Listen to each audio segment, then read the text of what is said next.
السلام علیکم ورحمۃ اللہ وبرکاتہ۔ دوستو، آج کے ویڈیو میں ہم آپ کے لیے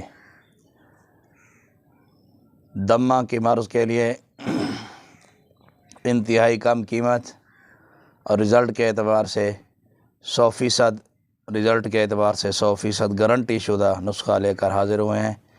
یہ ایک بہت پرانا اور خاندانی نسخہ ہے۔ آپ ویڈیو میں ہمارے ساتھ رہیے گا۔ اگر آپ دوستوں میں سے کسی نے اب تک ہمارے چینل کو سبسکرائب نہیں کیا تو پلیز سبسکرائب ضرور کریں تاکہ ہر نئی آنے والی ویڈیو آپ کو بر وقت ملتی رہے۔ دوستو، دمہ ایک موذی مرض ہے۔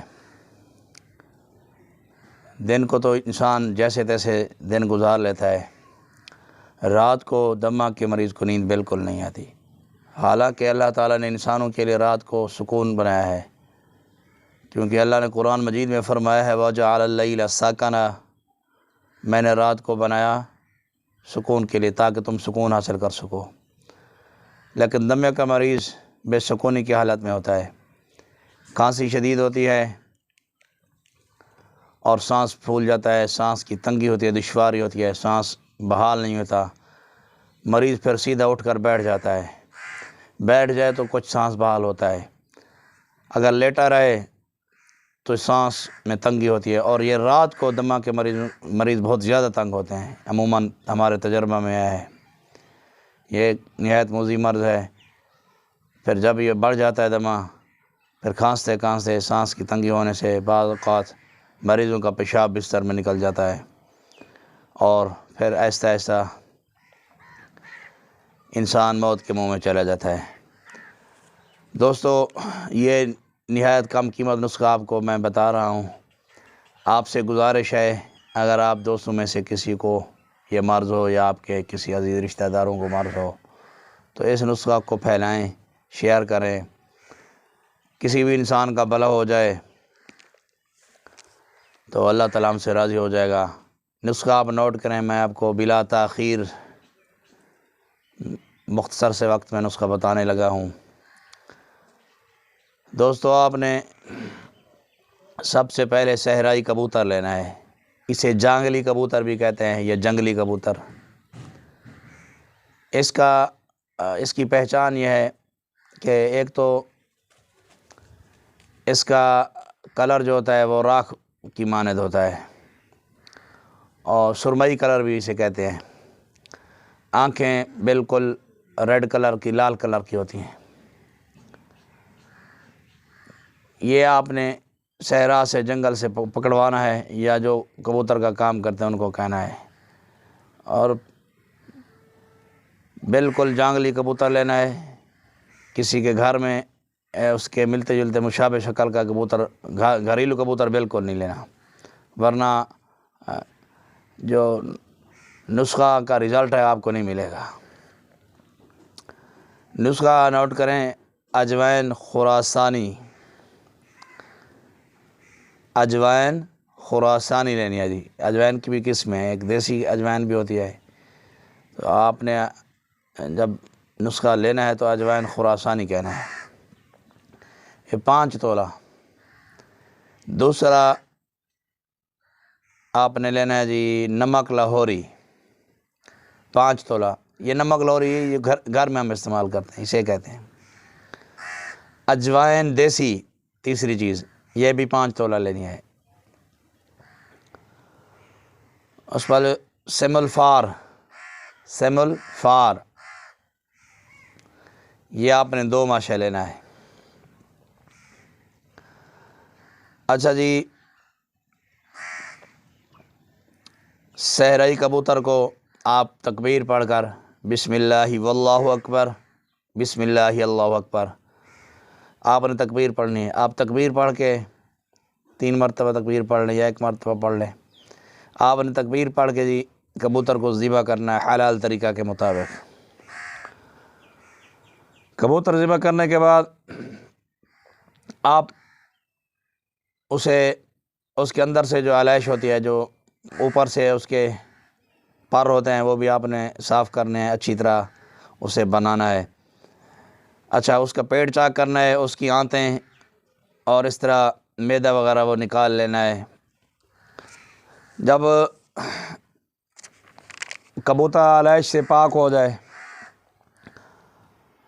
آپ نے پھر اس کے پنجے بھی کاٹ دینے ہیں نیچے سے کبوتر کے۔ اس طرح مور آگے والی ہو گئی، جو اس کی چونچ اور آنکھیں یہ بھی نکال لینی ہیں۔ اب صحیح سالم کبوتر ہوگا، آپ نے پھر نا جی اس کے جو پیٹ ہوگا، جو آلائشیں جو آنتیں تھیں، اس جگہ میں آپ نے ان ادویہ کو پہلے پیس لینا ہے نا، یعنی کہ صفوف کر لینا ہے پہلے۔ تو یہ جو صفوف ہوگا ان ادویات کا، وہ آپ نے اس کے پیٹ میں بھر دینا ہے۔ اچھا، پیٹ میں بھر کر پھر آپ نے اسے دھاگے سے سی دینا ہے، سلائی کرنی ہے۔ اگر یہ ادویات زیادہ ہو جائیں کبوتر کے اندر نہ آئیں، کوشش کریں کبوتر بڑا لیں، تو آپ 2-3 کبوتر منگوا لیں، تاکہ یہ جو پسی ہوئے ادویات ہیں ایک ہی دفعہ نسخہ بن جائے، پھر بار بار بنانا بھی یہ بڑا مشکل ہوتا ہے۔ بے شک آپ کو 3 کبوتر ضرورت پڑے، کیونکہ یہ 5-5 تولے ہے، کچھ چیزیں بیچ میں، تو ایک کبوتر میں یہ صفوف نہیں آئے گا، جتنا آئے گا پھر وہ کم ہی بنے گی دوائی۔ ایک ہی دفعہ ساری دوائی بنانی ہو تو 3 کبوتر لے لیں۔ اس کے بعد ہی جب یہ پیسی ہوئے ادویات کبوتر کے پیٹ کے اندر آپ رکھ کے اوپر سے سلائی کر دیں، اس کے بعد آپ نے کیا کرنا ہے؟ اس کے بعد آپ نے مٹی کا برتن لینا ہے،